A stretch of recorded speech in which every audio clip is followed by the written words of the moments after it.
Sevgili dostlar, bu film, İtalya'nın köklü sinema kurumu Istituto Luce arşivinde yer alan 1937-1953 yıllarını kapsayan değerli bir belgesel derlemesidir.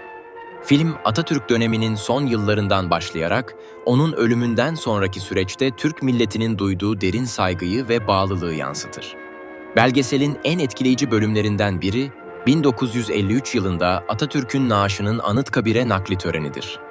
Bu sahnelerde Türk halkının gözyaşları, saygı duruşları ve Cumhuriyet'in kurucusuna duyduğu sonsuz minnettarlık, İtalyan kameralarının objektifinden sade ama güçlü bir dille aktarılır.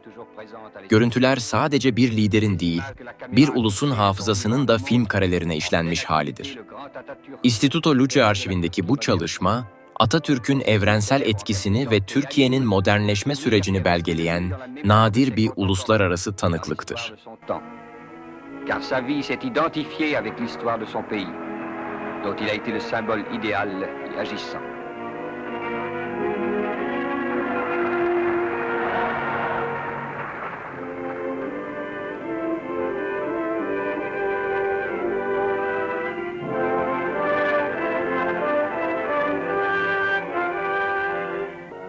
Il était présent partout, dans toutes les occasions où la patrie fêtait une réalisation, l'accomplissement d'un progrès, une conquête nouvelle. La force et la droiture de son caractère, le charme de sa personnalité attiraient tout de suite la sympathie et l'admiration des foules et des individus qui l'approchaient. Il participait avec son entrain et son affabilité coutumière à toutes les manifestations qui marquaient pour son peuple un nouveau pas en avant, un échelon vers un avenir meilleur. Qu'il s'agit de cérémonies militaires ou d'inauguration d'œuvres publiques, Kemal Atatürk était là, et il fut là jusqu'à la fin.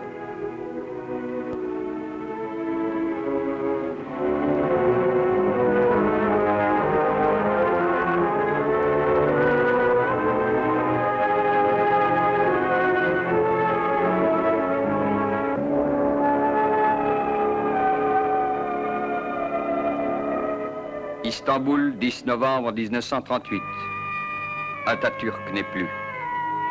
Ses yeux se sont fermés à jamais après une existence entièrement consacrée au bien de son pays et de ses concitoyens.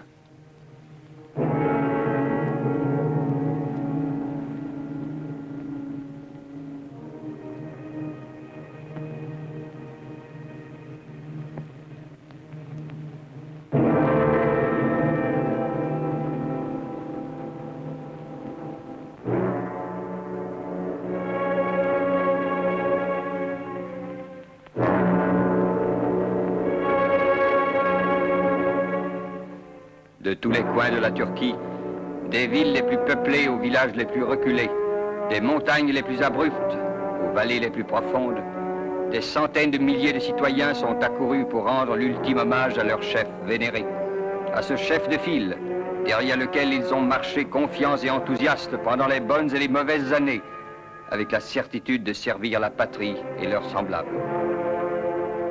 Le deuil est partout, dans les villes et dans les campagnes, dans les cœurs et dans les yeux, dans l'esprit de chacun. Un voile de tristesse, de douleur profonde, d'émotions mal réprimées, de fatale résignation a recouvert d'une ombre funèbre le pays tout entier.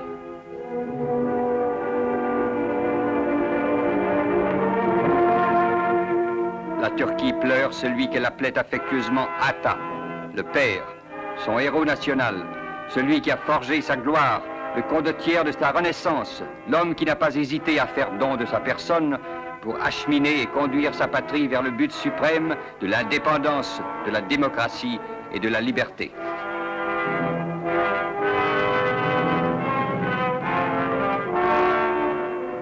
Le drapeau national recouvre le cercueil du grand disparu, et toutes les larmes de la nation l'accompagnent dans les 2 premières étapes de son dernier voyage, d'Istanbul à Smyrne, de Smyrne à Ankara.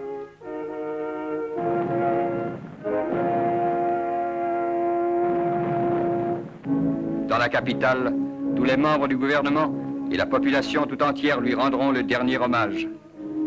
Toutes les armées du monde sont représentées et défileront devant le cercueil, car Kemal Atatürk avait forcé l'admiration du monde. C'est pourquoi le deuil de la Turquie est aujourd'hui un deuil qui déborde ses frontières et s'étend à tous les pays civilisés.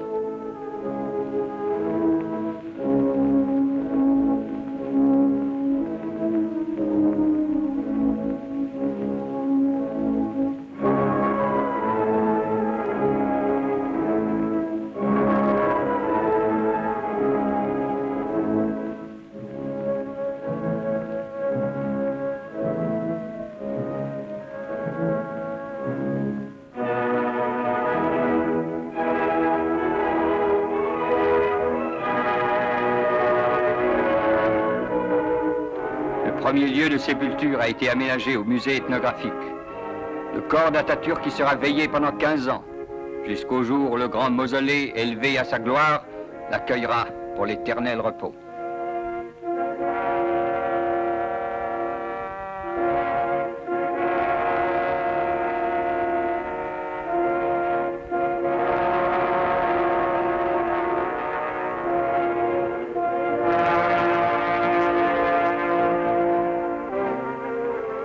Ankara, 10 novembre 1953. La pluie qui avait déferlé jusqu'à la veille sur la capitale a cessé comme par enchantement. Le ciel s'est éclairci. Le soleil a voulu inonder de lumière l'aube de cette journée qui restera mémorable dans les annales de l'histoire turque. Aujourd'hui, la nation rendra à son chef aimé l'hommage le plus sublime, le témoignage d'une reconnaissance profonde et illimitée. Un immense frémissement parcourt la ville et son écho se fera sentir dans les centres les plus lointains du pays au moment où le cercueil du père de la patrie sortira de sa demeure provisoire pour accomplir la dernière étape du dernier voyage. Dans cette ville d'Ankara, que la volonté d'un seul homme fit le cœur de la nouvelle Turquie républicaine. Dans cette Ankara, qui après avoir été le centre d'où fut conduite la guerre d'indépendance, devint le symbole du pays libéré et régénéré.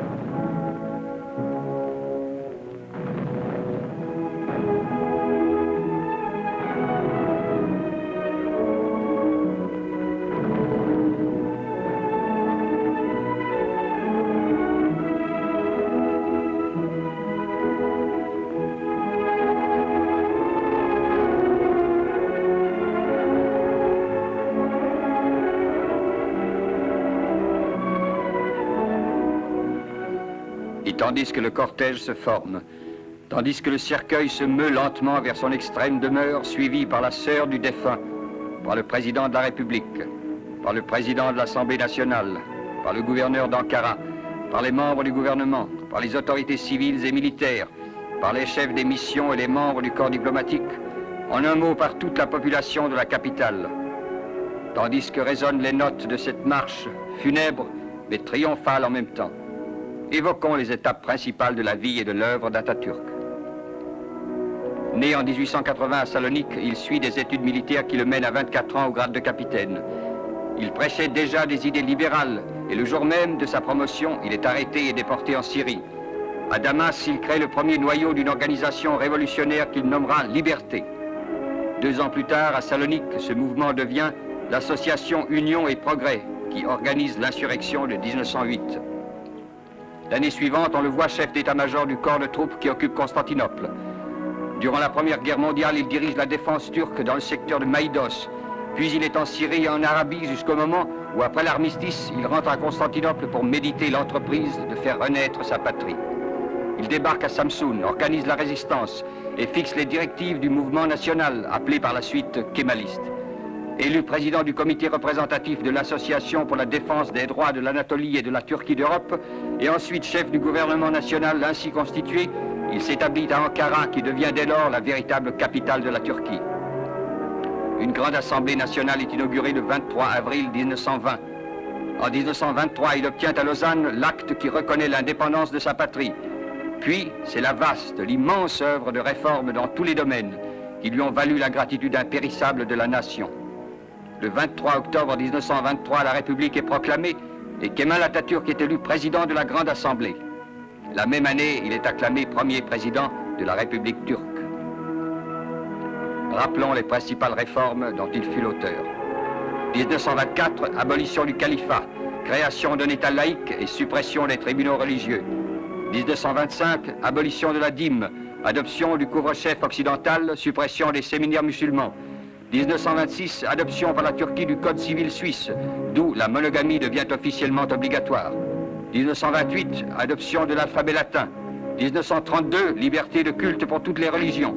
1935, les femmes ont le droit de vote et sont élues au Parlement. Autant de dates historiques, autant d'actes mémorables dans l'histoire de la Turquie moderne.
Mausolée que la volonté passionnée de tout un peuple a voulu élever sur la colline de Razat Tepe à la mémoire de son chef, et dans le marbre et le bronze duquel sont enchâssés sa fidélité et son attachement, ce panthéon d'un seul homme qui à partir d'aujourd'hui est devenu le sanctuaire et l'orgueil légitime d'Ankara est prêt à accueillir pour toujours la dépouille mortelle d'Atatürk.